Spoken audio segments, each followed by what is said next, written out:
Fantasy football savior David Nelson of the Buffalo Bills. Hey, David.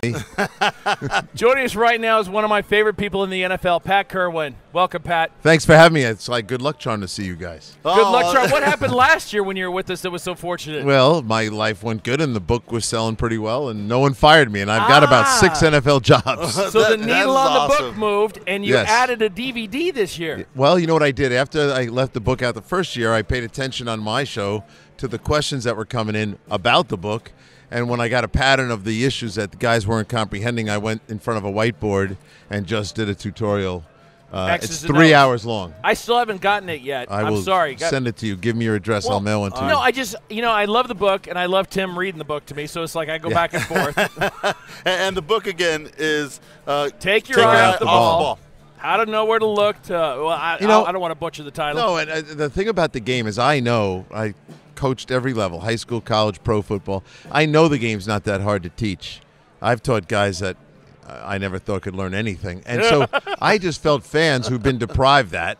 Yes. And a lot of the football talk that goes on sets is almost to intimidate you and leave you out of it and make you just nothing more than an observer. And I realized that a long time ago, and I was able to figure out how to get it into English for everybody to understand, and then be able to fans in. Yeah, and then I told guys on my show, look, I have a lot of head coaches on the show. If you can't understand football logic and terminology, we're going to leave you in the dust, and these conversations are going to mean nothing to you. Yeah. Okay, now let's pop quiz time with Pat Kirwan. He hates when I put him on the hot seat, but I know you can endure the hot seat. Welcome to the hot seat. Zero formation. Somebody says it on TV. Guy at home's like going, well, I don't even know what – oh, thanks for losing me.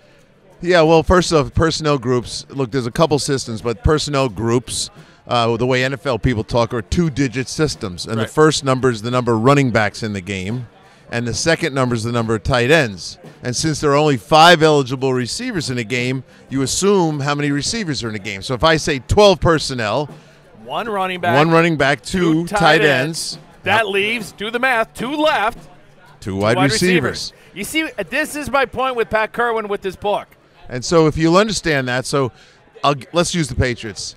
They are a unique team. They're one of the only teams that uses 0-3 personnel, 0-3 personnel, and they do it to people because – with perfection, by the way. Yeah, and what do? They bring no running backs in the game, 3 tight ends, and that means 2 wide receivers. Right. So when they do that, they simply wait to see what you're going to do. And if you come out there in a base defense, they're going to spread you out and throw the ball. And by the way, Pat, those 3 tight ends, they're pretty phenomenal. Exactly. And Pat, let me tell you this little fun story. So Steven had the nerve in a presser to ask Ben Jarvis Green Ellis how he felt about Aaron Hernandez being lining up in the backfield. Yeah. And he didn't like that question very much. No, well. He went the Patriot way and didn't give an answer. But boy, he wants to stay a Patriot. He looked a little upset with the question. Well, they fight for their carries and they're hard to get. But the 0-3 personnel, as soon as Belichick sees you come out and dime defense with 6 defensive backs, and he's going to try to match up with all those guys, he's going to shift Hernandez in the backfield and run the ball. Because there's not enough linebackers. They still have their linemen on the field, and they still have Gronkowski on the field, and they still have Nate Solder as an eligible tight end on the field, and they can block everybody. And now they've got big people blocking cornerbacks. Yeah, and that's why they run. I've come up with my name, the Professor. We've got Professor Playoff that I hate. It's not hard. Who's a Caltech geek? Because one of Steven's characters. Do Professor Playoff. Today we're talking about how many games the Cincinnati Bengals must win to enter the playoffs. Oh, and he's really annoying. He's a horrible guy. Nice. But this is really the Professor of football. The Professor of football. Not the guy to tell me the mathematical formula.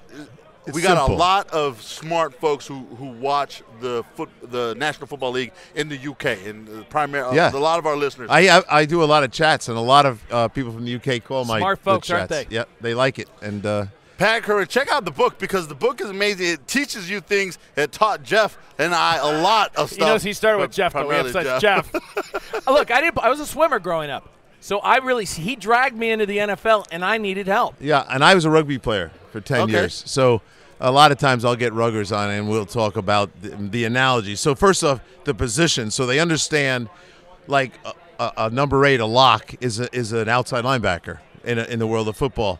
The wing forwards are the inside linebackers. Yeah. The second row are your guards. So once you explain to Englishmen football and rugby terms so they understand the components, and then you simply move them over to the triple option. Right. And then they understand a scissor play, and they understand why you pitch the ball, and they understand all those things. And then before you know it, they understand football. And then they still ask you how come they have the helmet on their head. And then, you know what, though? Honestly, we sat with some rugby players a couple years ago at a bar, whole team. And these guys are about 5'10", 5'11", 175, 180 pounds. They did not ask that question. No. Once they saw an NFL game and saw the size of these guys, they understood. The difference is blocking. In rugby, there is no blocking. The Right. ball is always the line of scrimmage, and so you can't block anybody, so that's why the injuries are less. And once you play rugby, and I played for 10 years, played in England a number of times, Right. you learn to tackle with your shoulder. Yeah. And what we do now in football is we feel indestructible with the helmet on, and so we tackle with our face. At what point are you leaving Tim hanging out to dry? We don't want The Rock to be out there by himself. Oh, he's out by himself. So. All right, well, Pat Kirwan is giving us this real time. quickly. He is live on the air right now on Sirius Giants, NFL. Patriots, Super Bowl 46. Who are you Prediction. taking? I took the Giants in this game, the pass rush. Now, here's a statistic for your fans. There have been 800 pass plays called in the postseason. There have been 9 holding calls in the entire NFL in the postseason. So we're dealing with one holding call every 85 pass plays. They will hold the Giants, but I think the Giants win the game. Eli's fourth quarter is ridiculous. Eli's red zone, he's unbeatable. There you go, the Giants. We got the Giants. Hi, this is who? Oh, me, yeah. Hi, this is Pat Kirwan. You're listening to NFL Rants and Raves with Steve Miranda and, you know it, Jeff Ellis. And that horrible sound was NFL Network ruining That's our right. lives.